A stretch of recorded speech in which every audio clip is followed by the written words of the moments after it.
Saludos. La Alta Edad Media es la clave de la historia de Euskal Herria en los últimos 2000 años. Este asunto, que parece de sentido común incluso, y que es bastante perceptible en la documentación escasa pero decisiva que se conserva de ese periodo, pues es ignorado por casi todos los historiadores, incluso por el público en general. El conflicto secular entre el reino visigodo de Toledo y los vascones no se estudia, o se resuelve con unas líneas en unos manuales de historia del País Vasco, o a veces ni siquiera eso.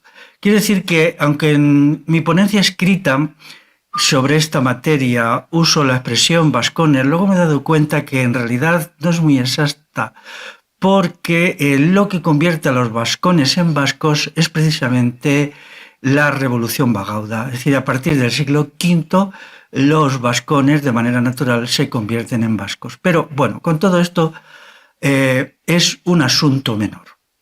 El enfrentamiento que dura 250 años entre el reino de Toledo, el reino de los godos, de este pueblo germánico que penetra en la península ibérica, pues y los vascos o vascones, tiene que ser explicado a partir de los documentos que conservamos en la época y muy secundariamente a partir de la arqueología, sobre todo las actas de los concilios de Toledo y también la historia de los godos de San Isidoro de Sevilla, un intelectual que llena los decenios centrales del siglo VII. Cuando estaba preparando el texto encontré algunos libros que en principio me emocionaron. Por ejemplo, Vasconia y el Imperio de Toledo de Anacleto Ortueta Azcuenaga.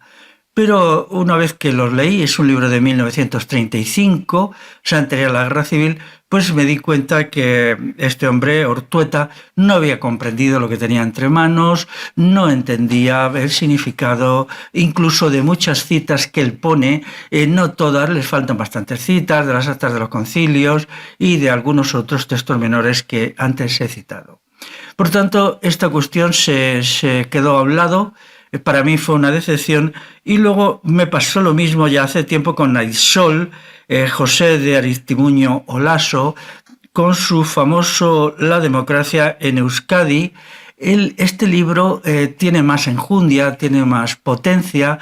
Es un libro, claro, anterior al año 1936, cuando es fusilado por el franquismo, ya sabéis, pero él utiliza lo que son las instituciones seculares del pueblo vasco, como es el Batzarre, de una manera anecdótica y en cierta medida folclórica. Aisol, con toda su buena voluntad, que yo no le niego, él tiene en la cabeza la conversión de Euskal Herria en una formación social similar a Francia o a España. Es decir, él ha absorbido la teoría de la nación que surge de la Revolución Francesa y es de las revoluciones liberales y entonces ya no ve más. Es decir, esto le ciega, no se da cuenta que hay diferencias sustanciales, que la historia del pueblo vasco es muy singular, no capta esta singularidad que no se puede adaptar a lo que son sus enemigos seculares, porque Francia es la heredera de los francos y España la heredera de los visigodos. Entonces, encontrar en el enemigo remedio a los problemas del pueblo vasco, pues no parece muy inteligente, ¿no? Y luego, pues en la muerte del euskera, pues sucede lo mismo. Él no comprende las particularidades del euskera como una lengua de la revolución altomedieval, una lengua de la oralidad, una lengua sin Estado. No entra en por qué el supuesto Estado vasco de Navarra nunca usó ningún documento político, ni jurídico, ni administrativo. Todo esto es muy... Porque los estados sobre todo emiten documentos jurídicos, documentos políticos y documentos administrativos, a veces mezclados, ¿no? Pero si no hay un solo documento de esto, pues entonces ¿cómo puede ser el Estado de Navarra un Estado vasco, ¿no? Y estas cuestiones ni se las plantean. Por tanto, tenemos que ir al meollo de la cuestión, que es qué sucedió en la Alta Edad Media, cuáles son estos acontecimientos.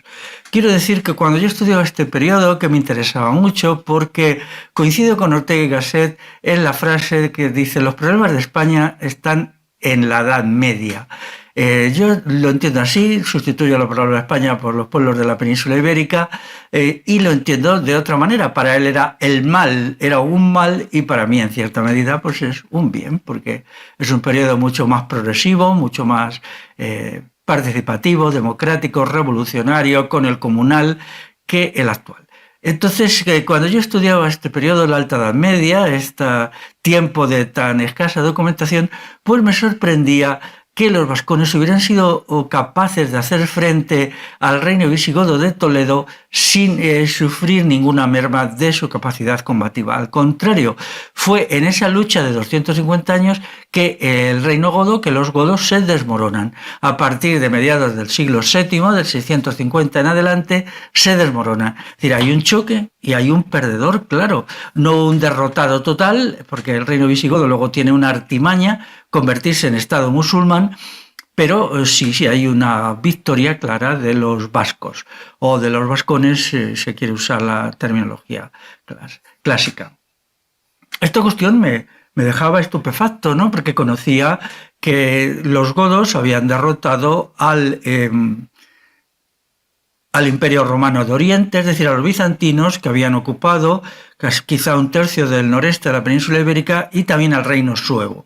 El reino suevo, pues, llegó a dominar un tercio de la península ibérica, el tercio occidental fue muy potente. Conocemos una lista completa de los reyes suevos, conocemos muchos nombres de magnates, notables, obispos suevos, y tendría yo que explicar por qué los suevos habían sido menos resistentes a la acción de los visigodos que los vascos, porque estos habían salido triunfadores y los suevos habían perdido. Pero no quedaban aquí las particularidades, porque cuando estudiaba estos documentos, pues entonces encontraba siempre una frase que se hacía pues propia, ¿no? Que era, decían los documentos en latín, el rey visigodo tal o cual perdumuit feroces vascones, o sea, sometió a los fieros vascones. Pero luego llegaba el rey siguiente, que como los visigodos eran muy aficionados a matarse unos a otros, pues los reyes visigodos tenían una estancia en el trono relativamente limitada, y resultaba que el siguiente, y si no el siguiente rey godo, tenía que hacer otra vez una campaña en el que de nuevo volvía a proclamar que él había perdomuit feroces vascones, lo cual era falso. Las particularidades no acababan aquí, puesto que nunca había nombres de jefe, ni reyes, ni notables, ni magnates vascones. Siempre era la gens vasconum, que traducido al castellano literalmente sería las gentes vasconas, pero usando su explicación esencial sería los vascones. Entonces, ¿por qué no había nombres de personalidades, ni de jefes militares, ni de jefes políticos, ni de pensadores? Por ejemplo, no había nada como los druidas para los galos, que son citados como una élite intelectual y religiosa que no existía con los vascones. La impresión que produce, no que produce, sino lo que nos transmiten los documentos, es una sociedad extremadamente homogénea, en que no hay divisiones entre dirigentes y dirigidos, entre mandados y mandantes, entre señores y esclavos, entre gobernantes y gobernados. Esta homogeneidad básica de la sociedad vasca alto medieval es uno de los factores decisivos para el logro de la victoria, porque hay un hecho decisivo, que las sociedades fragmentadas en clases, en grupos sociales, cuando se encuentran ante un poder imperialista que les ataca, pues entonces estas sociedades tienden a ser mucho más frágiles, porque el pueblo no se siente realmente comprometido con la lucha de resistencia a los conquistadores extranjeros. Yo cuando leía los documentos de este periodo, buscaba alguna referencia, por leve que fuera, a divisiones en el seno de la sociedad vasca, y no los he encontrado en absoluto. Siempre son los vascones, nunca hay diferencias, como si las había, por ejemplo, en los godos, que los godos se dividen en visigodos o godos del oeste, que se asientan en la península ibérica, y ostrogodos o godos del este, que se asientan en la península itálica. No hay vascones del este y del oeste, ni del norte ni del sur, hay solo vascones. Esto es muy, muy interesante, porque se había creado un pueblo unido, pero hay que averiguar cuáles son las instituciones y el sistema económico y la demografía y la tecnología que lo habían permitido. Por ejemplo, podemos tener la completa seguridad que para combatir a estos imperios se necesitaba algo más que una sociedad de pastores y agricultores o recogedores de plantas silvestres, comedores de pan de bellota. Se necesitaba una industria metalúrgica potente. Y ya lo digo ahí, pues pienso que un estudio de las espadas vasconas de los siglos 6, 7, 8, que se conservan algunas extraídas de yacimientos arqueológicos, el estudio metalográfico sería decisivo para comprender mucho de lo que allí sucedió. Quizá ya existan esos estudios, pero ya no lo conozco. Respecto a la homogeneidad social de esta unidad firmísima, me dejó boquiabierto cuando lo estudié ya hace bastantes años los sucesos que tienen lugar en el año 653 en torno a la ciudad de Zaragoza. La ciudad de Zaragoza, digamos, era la retaguardia inmediata o incluso ya la primera línea de los visigodos en sus ataques a los vascones. Entonces hay una reacción vascona y atacan a Zaragoza en el año 653. Por algún motivo que no conocemos bien, hay una parte de los visigodos, encabezada por un tal Froya, que se une a los vascones para oponerse al rey Recesvinto de Toledo. Entonces conocemos el jefe disidente visigodo, pero no conocemos nada absolutamente de los nombres de los vascones, que tenían que tenerlos, porque claro, en la batalla no es posible poner en marcha sistemas asamblearios, sistemas participativos. Ahí es necesario un sistema unificado, que es el sistema de los adalides, bien conocido por nosotros a través de la lectura de los fueros municipales. Los foros municipales establecen que el armamento general del pueblo era la forma de organización militar de los pueblos ibéricos en la Alta Edad Media. El armamento general del pueblo excluía un ejército profesional y una policía profesional. Se basaba en un hecho elemental, que era: cada casa tiene que enviar un combatiente. El combatiente puede elegir hacerlo a pie o hacerlo a caballo. Si lo hace a caballo, estaban las yeguadas comunales que le proporcionaban monturas, y luego el basarre, en sus funciones de organismo gubernativo, designaba a un jefe militar anual que se llamaba adalid. No sé la palabra en euskera, pero en castellano se llamaba adalid. Y entonces la hueste concejil, la hueste municipal, se organizaba a partir del adalid. Si el adalid no era del gusto de la gente, era destituido al cabo de un año. Incluso se podía hacer algún ejercicio extraordinario de destitución y se designaba otro. Si se le consideraba un jefe militar competente, entonces podía ser elegido, pero siempre año por año, por mayoría de votos en la asamblea concejil. Entonces, la hueste vascona en la Alta Edad Media era una suma de huestes municipales. Esto no hay ninguna duda, porque así aparece en fueros, que los tenemos ya a partir del siglo X, pues tanto las vascongadas como en Navarra pues son relativamente abundantes, y aquí conocemos mucho porque la escuela medievalista de don Claudio Sánchez Albornoz, cuando él se exilia para huir del franquismo a Argentina, allí crea una escuela que estudia esto con bastante detalle. Entonces conocemos bastante de la organización militar de las milicias populares de los pueblos de la península ibérica. Luego, además, se ha publicado un libro en inglés en Estados Unidos hace 10 o 11 años que recoge mucho material. Bueno, el autor no lo entiende, suele suceder porque es un autor que hace pues corta y pega más, pero está bien el libro. Por cierto, preguntaos por qué 11 años después, me parece, o 12 ya, no ha sido traducido a ninguna de las lenguas de la península ibérica. Entonces, para comprender lo que era aquello, es decir, una sociedad sin divisiones sociales, perfectamente bien organizada en el terreno militar, con una economía pujante, con una demografía pujante, con una tecnología pujante, podemos ir a los fueros municipales, de los cuales hay bastantes en el siglo X. No voy a entrar en toda la problemática, que es mucha, de los foros municipales, que son, porque ninguno de ellos tampoco está escrito en euskera. Estas cuestiones tendrían que ser objeto de una intervención mía en otra época y tendría que entrar en sutilezas que ahora prefiero dejar a un lado. Lo importante es que allí tenemos todo esto, tenemos el Consejo Abierto o Basarre, la elección de cargos políticos, de cargos administrativos y de cargos militares a partir de la Asamblea. Pero luego también tenemos, que eso se ve bien en los foros territoriales, el de Vizcaya sobre todo, también el de Guipúzcoa, que todo esto se organizaba luego de la organización municipal local, se pasaba a la organización comarcal y de esta a la de cada uno de los territorios históricos. Y entonces se formaba un bloque verdaderamente unido y compacto, que es como aparece en los documentos cuando los leemos. También tenemos que tener en cuenta que no hay división entre territorios, es decir, que los vascones aparecen siempre como unificados al máximo nivel. Esto significa que los territorios históricos, los 7 territorios, tenían que estar unidos y que tenía que haber un organismo unificador.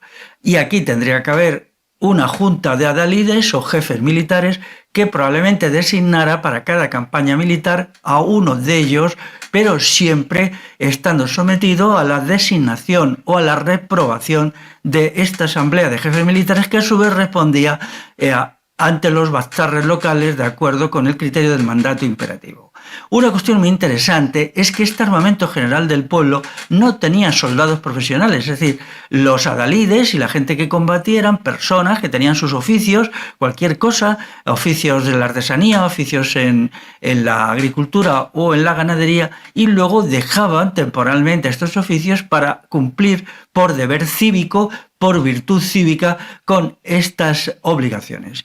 Quiero decir que este sistema extremadamente democrático y participativo de organización militar fue muy eficaz, puesto que permitió no solo derrotar a los visigodos en el sur, sino a los francos en el norte. La batalla de Orreaga no tenemos que entenderla de una manera pintoresca, como unos vascones que con ondas y azconas, ¿no? Que esto es una palabra de origen euskérico, o sea, lanzas arrojadas, vencen a un ejército tan profesional, de soldados profesionales, de mercenarios, como era el de los francos. No, allí lo que se organiza es una estrategia para la campaña y en donde se va desgastando inicialmente al ejército de Carlomagno, que era muy potente, hasta que se le inflige una derrota fundamental.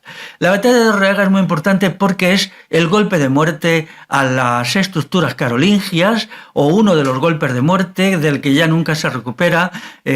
Unos pocos años después, incluso sin haber muerto todavía Carlomagno, aquello ya no funciona. Es decir, allí ha muerto demasiada gente, el desprestigio es enorme, los gastos que se habían realizado para la campaña que había terminado con esta derrota era grande, y entonces podemos decir que los vascos liberan a Europa Central de un régimen brutal, zafio, destructivo, regresivo, como era el Imperio Carolingio, que no era nada más que el retorno a lo peor del mundo romano. Es decir, Carlomagno no era nada más que un imitador tardío del sistema de los emperadores romanos, incluso se llamaba Imperio Romano Germánico, tenía varios títulos, en fin, todo esto. Y esta quiebra de estas estructuras arcaicas, absolutamente podridas y putrefactas, que permite que suceda la batalla de Orreaga, van a hacer un renacimiento de Europa, que no es el renacimiento carolingio, que es un completo engaño, sino el renacimiento de Europa, que viene a través de lo que se llama la reforma de Cluny. En el siglo X ya es visible la reforma de este monasterio, Cluny, que está pues en la parte oriental del hexágono suroriental. Entonces va a haber un renacimiento que va a permitir pues a los pueblos centroeuropeos volver a ser ellos mismos y recuperar incluso ciertos elementos de soberanía popular y autogobierno, que los vascones lo tenían mucho. Podemos decir que la batalla de Orreaga expande los logros de la revolución bagauda hacia el centro de Europa, y eso sucede a través de un hecho militar preclaro, que es Orreaga. Donde conocemos mejor la actuación de las milicias concejiles y su eficacia combatiente es en la batalla de Simancas. La batalla de Simancas está bien historiada, no por las fuentes de los pueblos libres del norte, que siempre son muy breves, pero sí por las fuentes militares, por ejemplo, por las fuentes islámicas. Por ejemplo, el historiador Ibn Hayyan, que es un gran historiador del siglo XI, que es ligeramente posterior a la batalla, pero que él conoció, incluido parece ser su abuelo, gente que había estado allí en la batalla de Simancas, y entonces la describe con bastante atención en la crónica del califa Abderramán III que él escribe. Entonces nos permite comprender la enorme profesionalidad militar de las milicias concejiles. Allí básicamente luchan las milicias navarras, las milicias castellanas, viene también algún contingente aragonés y un pequeño contingente leonés. Pero vamos, el peso fundamental de la batalla es a cargo de los navarros y los castellanos. Quería decir algo en relación con esto, que es lo siguiente. Nosotros estamos acostumbrados a pensar en términos de 7 territorios históricos, pero en realidad si nos volvemos al siglo VII, yo me atrevería a decir, con toda la precaución que hay que usar en estos asuntos, que en realidad eran 9. Estaban los 7 conocidos, pero había 2 territorios más. Uno era Aragón-Sobrarbe, que yo siempre he dicho que es la Euskal Herria del Este, y otro era Castilla-Rioja, que era la Euskal Herria del suroeste. Entonces estaban ahí los 9 territorios, es decir, en la lucha contra los vascones, contra los visigodos, estaban estos territorios ahí juntos, estos unidos, y esto es lo que le da la gran eficacia y la gran fuerza demográfica. La gran fuerza demográfica, además de las instituciones como es la Cholorra, como es una economía muy potente y como es el sistema vecinal, de ayuda mutua, porque es una ayuda mutua vecinal que es algo maravilloso. Yo lo he estudiado bastante esto, y que permite que no se destruya la sociedad vasca. Quiero decir que el momento más crítico para mí en la Alta Edad Media es el siglo IX, y quien está a punto de destruir a los vascos completamente es la agresión musulmana. La agresión musulmana, sobre todo a partir del 850, es decir, la segunda mitad del siglo IX, está a punto de eliminar completamente a los vascos. La lucha es tremenda, sobre todo cuando en las fuentes musulmanas te das cuenta, aunque son imprecisas, las historias musulmanas son muy imprecisas, ellos no conocían bien lo que tenían delante, y además al mismo tiempo lo citaban mal. La lengua árabe es muy complicada y no se adecuaba bien a referirse a sitios de lugares y a fechas respecto a lo que contaban. Pero bueno, con ese margen de error que nos damos podemos entender lo que estaba sucediendo. Así pues, explicar por qué los vascos aguantan un combate contra las 2 fuerzas principales, los 2 estados fundamentales de la Alta Edad Media del occidente europeo, que son los visigodos y los francos, requiere una explicación, que no es nada fácil. Y entonces tenemos que buscar las estructuras políticas, las estructuras económicas, las estructuras demográficas que nos permiten explicarlo. También, por ejemplo, el fenómeno de la matrilinealidad. Al no haber opresión de la mujer, no la hay, digan lo que digan algunos sinvergüenzas, que los que pretenden decir que sí, que esto es un mito y tal. Esto es una agresión cultural atroz contra el pueblo vasco, una agresión cultural que resulta intolerable. Bueno, pues una prueba evidente de que no la hubo es que entonces estaban todos unidos, los hombres y las mujeres, los de todos los territorios. Solo hay una excepción que confirma la regla, que es en Iparralde. Sí, leyendo con cierta atención las crónicas o los documentos de los francos, parece que hay un sector de los vascos del norte que busca una especie de alianza con Carlomagno, incluso parece que hay un acto de alianza entre algunas élites de allí, unas élites vascas y Carlomagno. es un asunto difícil de explicar, pero también es verdad que Carlomagno, cuando viene, se lanza contra los vascos del sur. Es decir, lo que hace es una expedición a Zaragoza en un intento, pues digamos, de infligir una derrota total, incluso una carnicería de tal calibre que dejará a los vascos exhaustos demográficamente. No lo logra, lo que consigue es ser derrotado. Supongo que se podría investigar más lo que sucede allá al otro de los Pirineos, en Gualde, así se dice, o sea, en la Euskal Herria, no, esto es la Euskal Herria del Sur, en Iparralde sucede algo que debe ser investigado, pero por ahora lo dejamos aquí, ¿no? Hay algunas cuestiones curiosas, por ejemplo, que, bueno, no quiero dejar de señalar, ¿no? Porque son una auténtica pasada, ¿no?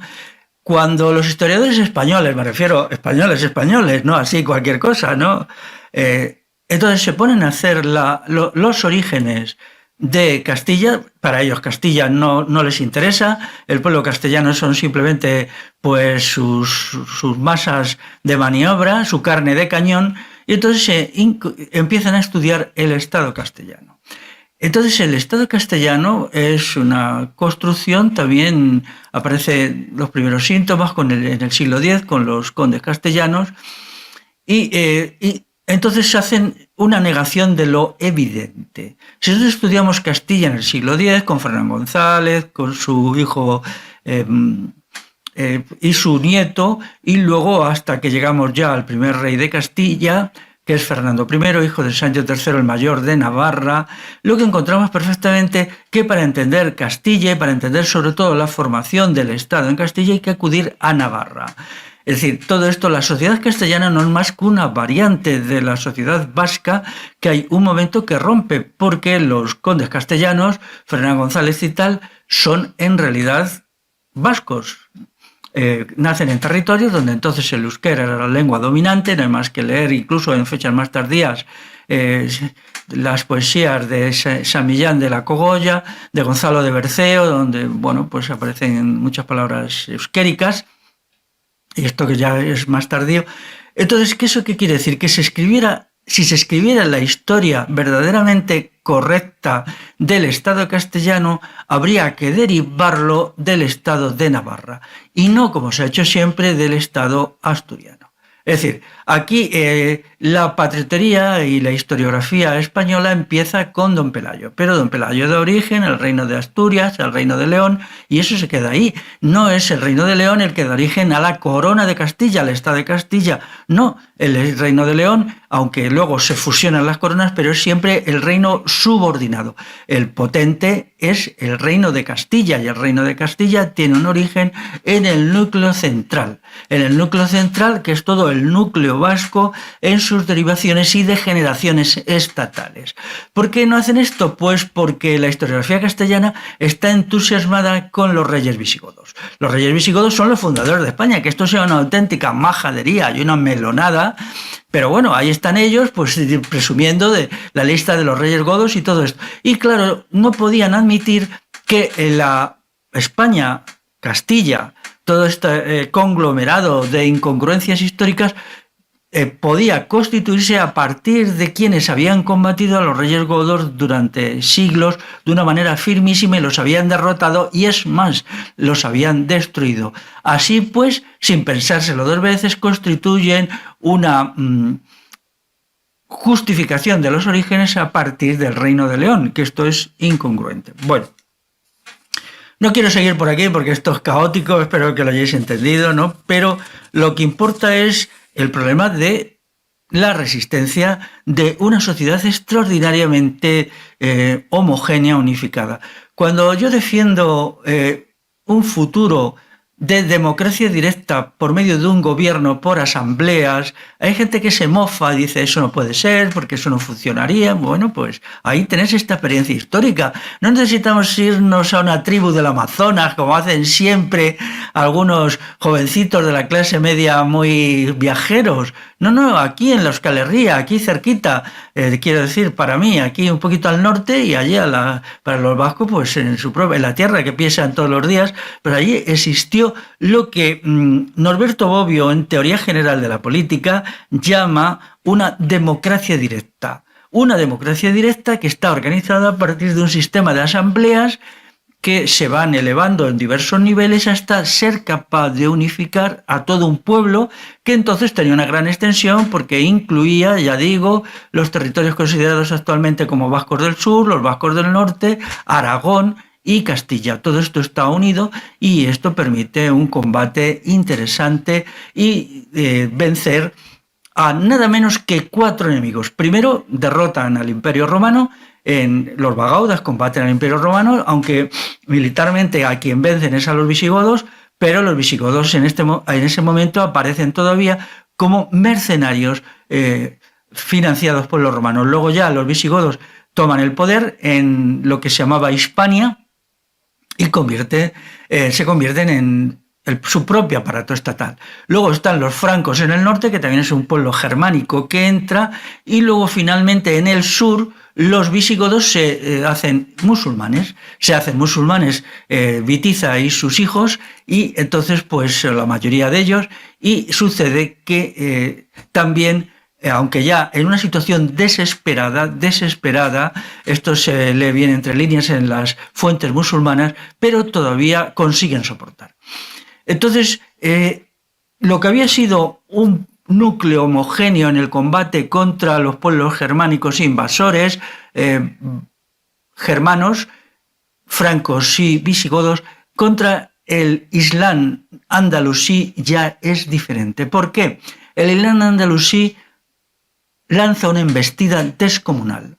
Tenía una capacidad enorme. Sabéis que aquí ellos se valían del oro de Sudán, traían el oro de Sudán, podían comprar enormes cantidades de esclavos que los incorporaban a sus regimientos, por ejemplo, eslavos sobre todo, traían un montón de eslavos, tenían también regimientos en el norte de África, y al mismo tiempo también tenían algunos regimientos de negros.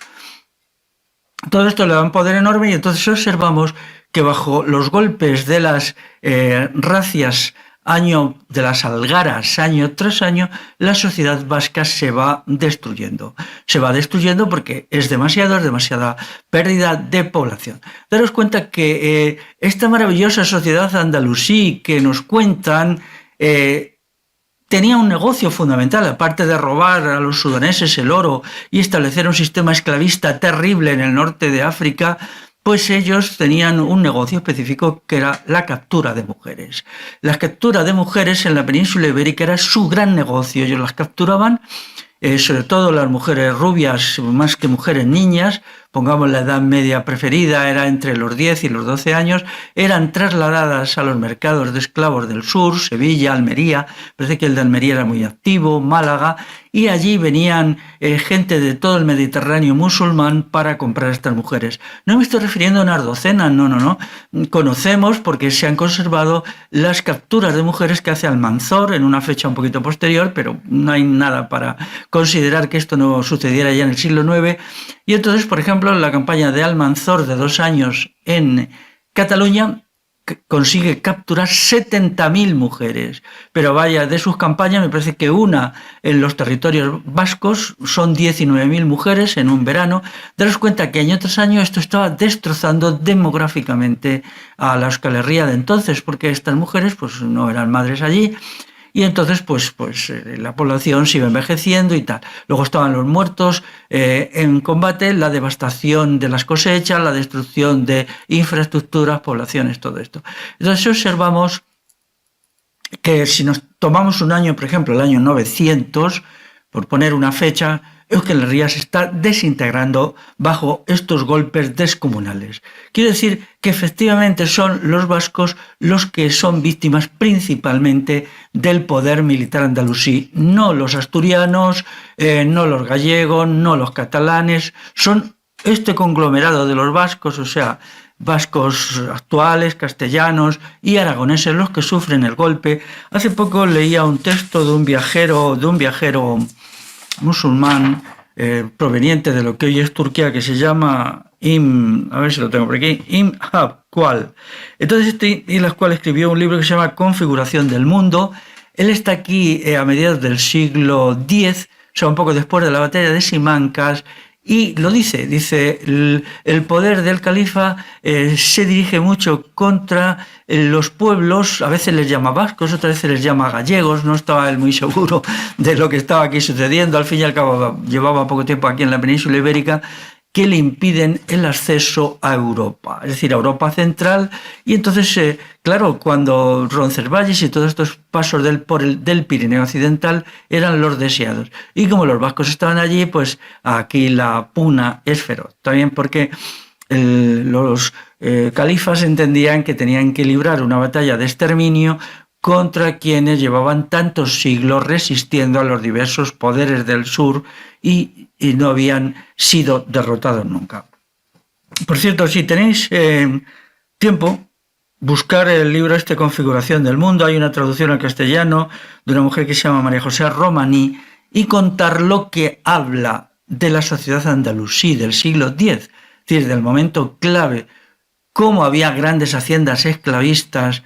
Y cuenta este hombre que era un musulmán ortodoxo, incluso bastante ortodoxo, por lo que yo he visto al leer sus crónicas. Y entonces cuenta cómo había grandes haciendas en las que trabaja lo que él llama europeos cristianos, en un régimen terrible de esclavitud y de violencia, y cuando se sublevaban, la costumbre del califato era exterminarlos a todos. Y él insiste, todos, hasta el último hombre, hasta el último. O sea, daros cuenta qué tolerante era la sociedad andalusí, qué maravillosa, cómo trataban a los pueblos sometidos, hasta el último, dice Ibn Hawqal. Entonces, pues bueno, esto sucedía también con los prisioneros vascones de las muchísimas racias, batallas y algaras. Volviendo a la batalla de Simancas, es interesante porque allí vemos la eficacia tremenda de las milicias concejiles, principalmente navarras, yo creo que fueron las que más participaron en esta batalla, también de las castellanas y también de las aragonesas y las leonesas.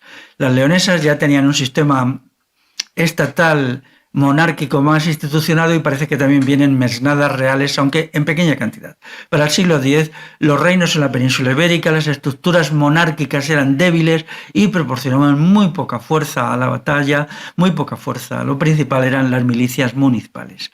Entonces, esta batalla es maravillosa, ¿no? Porque se hace según la ortodoxia del arte de la guerra. Ellos no habían leído a Clausewitz, lo digo irónicamente, claro, Clausewitz es un autor de los tiempos de Napoleón, no habían leído de la guerra de Clausewitz, pero lo entendían perfectamente, muy bien, no necesitaban leer a todos estos señores tan pesados como Clausewitz.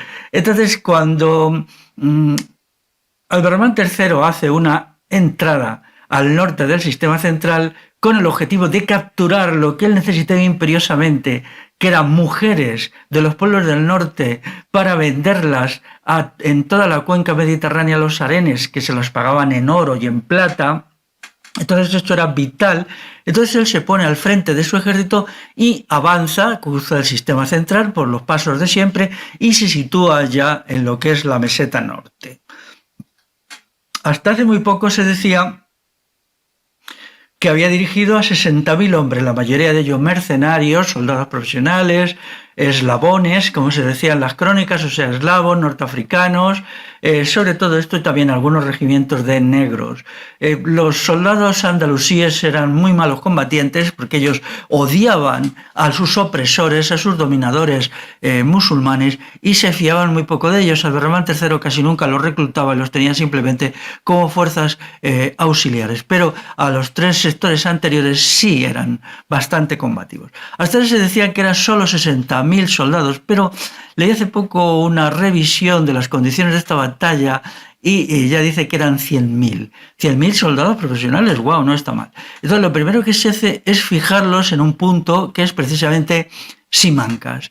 Si habéis estado a Simancas, y no os recomiendo que vayáis para que os hagáis una idea de cómo fue la batalla, no me refiero al castillo de Simancas actual, que es una obra del siglo XV, sino me refiero más bien a la población de Simancas, donde había una fortaleza. Entonces lo que se hace es fijarlos allí para hacer una operación de desgaste en el verano, con el fin de que vayan agotando sus vituallas y también vayan perdiendo su capacidad de movilización al no poder buscar pues forraje y alimentos para sus caballos.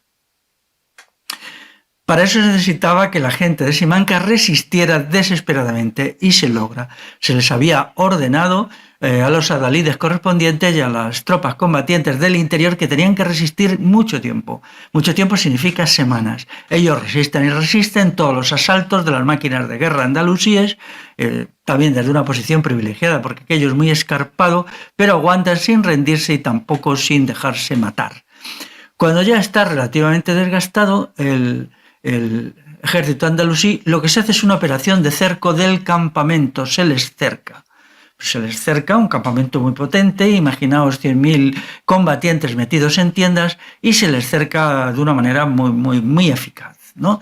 De tal manera que los intentos de romper el cerco van fracasando. Entonces esto ya provoca una situación de ansiedad y de temor en los andalusíes que se encuentran que han caído en una trampa. Pero claro, el lanzarse al asalto del campamento hubiera significado una gran cantidad de bajas en los combatientes de los pueblos libres del norte, hubieran muerto muchos. Y entonces lo que se hace es un ardiz que aparece en muchos libros de estrategia militar, que es se deja un punto débil intencionadamente en el cerco al campamento musulmán por el sur, exactamente por el sur. Pronto los musulmanes descubren que por ahí pueden escapar. Entonces, se les sigue presionando con la intención efectivamente de que rompan, entre comillas, el cerco por el sur y escapen. Hay, al parecer, un asalto muy fuerte, en donde Abderramán III pierde los papeles, se porta como un cobarde, como un completo cobarde, y no sabe qué hacer. No es capaz, en el pánico, de ponerse la armadura, ni recoger su edición del Corán que te usaba en su tienda. Entonces son sus propios oficiales, su guardia personal, los que malamente le montan a caballo y le explican que el ejército está perdido, que no pueden soportar los ataques tan fuertes de las milicias concejiles y tiene que escapar por esta brecha abierta en el sur. Entonces, por esa brecha del sur irrumpen docenas de miles de soldados en desbandadas. Y entonces ahí viene el segundo momento, que es la persecución del ejército en retirada. La persecución del ejército en retirada dura varios días y las fuentes musulmanas la diferencian de la batalla de Simancas. Dice, está la batalla de Simancas y luego la batalla de Al-Lándega. Al-Lándega en árabe significa del barranco. Entonces, en esta huida desesperada de docenas de miles de combatientes musulmanes a pie y a caballo, lo que hacen los pueblos del norte, las milicias concejiles, es acuchillarlos impunemente y con un mínimo de bajas pueden ir durante 2 o 3 días pues exterminando todos estos, hasta tal punto que de todo este asunto solo se salva la guardia personal del califa y él, que bueno, en una operación desesperada llegan a algunos lugares seguros, en alguna parte de Castilla, en donde ellos dominaban para este periodo.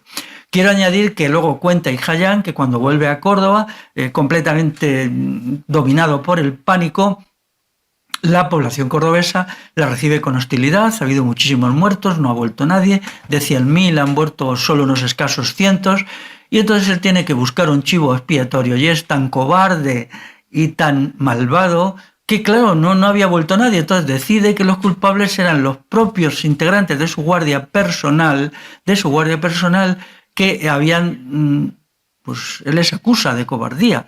Entonces se ordena crucificarlos en la salida de Córdoba en dirección al norte.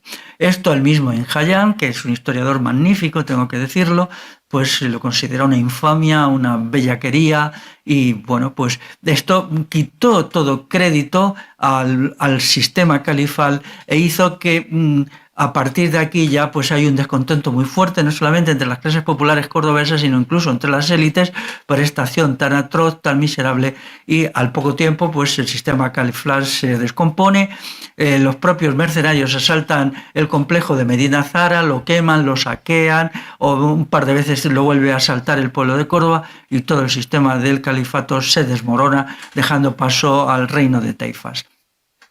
Entonces, ¿por qué me he detenido tanto en esto? Porque quiero explicar que el sistema concejil, el sistema de Bassarre concomunal, con organización de abajo arriba, es eficaz. y lo manifiesta en el terreno militar en la batalla de Simancas, que no es solamente la batalla, porque en el terreno militar, sino también las tropas concejiles tienen que ser abastecidas y eso funciona a la perfección. Su armamento tiene que ser de gran calidad y eso es así. Es decir, considerar todo el conjunto de factores que permiten infligir esta derrota.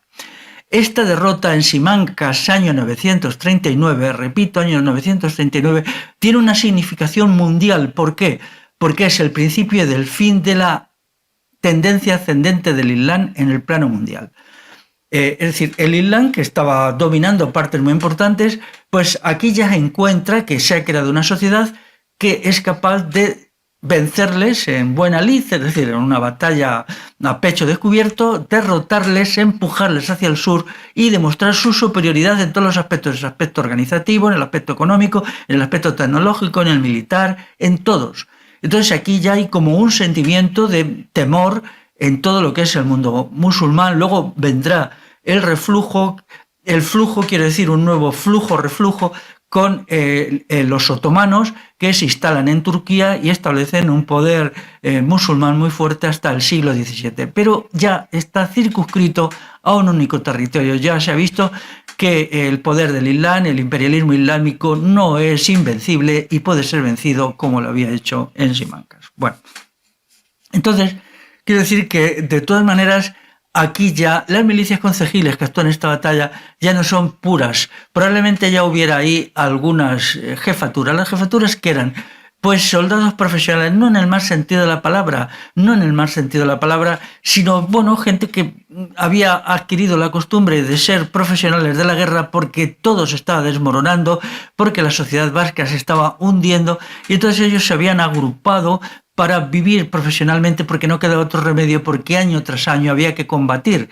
No era como en el periodo de los visigodos, en los cuales podía haber 7, 8 años de paz y entonces la sociedad se podía recuperar. Pero aquí no, era año tras año de agresiones violentísimas en unas condiciones muy excepcionales. Esto lleva directamente a la constitución del Estado en Navarra y también del sistema señorial en Vascongadas, pero hay un periodo de transición. Yo en el texto mío, al estudiar el Foro General de Navarra, digo que no es posible detectar estructuras de Estado en Navarra hasta ya muy avanzado el siglo X y en realidad hasta el siglo XI. El primer rey, el único rey que para mí se puede considerar como un rey de verdad, incluso todavía con un sistema de poder muy débil, es Sancho III el Mayor, que ocupó la primera mitad del siglo XI. Y estamos hablando, él en realidad es 200 años posterior a la batalla, 100 años posterior, me estoy liando, a la batalla de Simancas. Pero bueno, hay aquí un periodo de transición que es realmente interesante. Bueno, entonces de todo esto, lo que yo quería demostrar, aparte de estudiar la historia de Euskal Herria, que a mí me entusiasma porque me parece modélica, es cómo puede funcionar una sociedad autogobernada por asambleas, con una economía potente y hacer frente a los diversos imperios, a los 4 imperios más importantes de la Alta Edad Media Europea y salir victoriosa. ¿Victoriosa por qué? Porque sobrevivió, simplemente sobrevivió. Es decir, en el siglo XI ya no había un peligro inmediato, Euskal Herria había dejado de estar en peligro, ya no había un problema ya no era una lucha a vida o muerte, ya, bueno, pues los francos habían desintegrado, habían pasado a ocupar un sitio en el basurero de la historia, los musulmanes estaban ya por debajo del sistema central y ya Euskal Herria vivía sin amenazas. Tuvo todavía que participar en la batalla de las Navas de Tolosa en 1212, pero eso ya era lejos, ya estaba muy lejos. Y bueno, pues era un hecho que no afectaba al ser o no ser de los vascos. Entonces esto es una gran lección de la historia, porque la historia sirve para aprender. Hay gente, si ya lo entiendo, nacionalista, que lo interpreta todo como un conflicto nacional, es decir, los vascos como un pueblo combaten a los, por ejemplo, francos. Pero yo os digo, si los vascos hubieran estado divididos en mandantes y mandados, si los vascos hubieran tenido un estado, no habrían resistido a los francos porque el Estado vasco hubiera pactado con los francos. Y eso es lo que se observa en Iparralde, donde hay una operación de una especie de aristocracia vascona que inmediatamente se acerca al rey Carlomagno, al emperador Carlomagno. Y esto sucede así siempre, es una constante histórica. Precisamente la supervivencia de los vascos se explica porque de la revolución vagoda sale una escalería homogénea, sin Estado, sin clases mandantes, sin élites, sin minorías todopoderosas, minorías económicas, es decir, no hay latifundios, no hay poderes, hay comunal, hay propiedad familiar. Bueno, pues lo dejo aquí ya. Si queréis leer mi ponencia, mi intervención escrita es relativamente diferente, siempre lo hago porque no me gusta repetirme dos veces. Cada vez que intervengo, cada vez que escribo, quiero que sea un acto de creación y espero que os haya gustado, y si tenéis alguna discrepancia, pues ya sabéis dónde estoy y os escucharé y atenderé con mucho gusto. Pues nada más, hasta luego.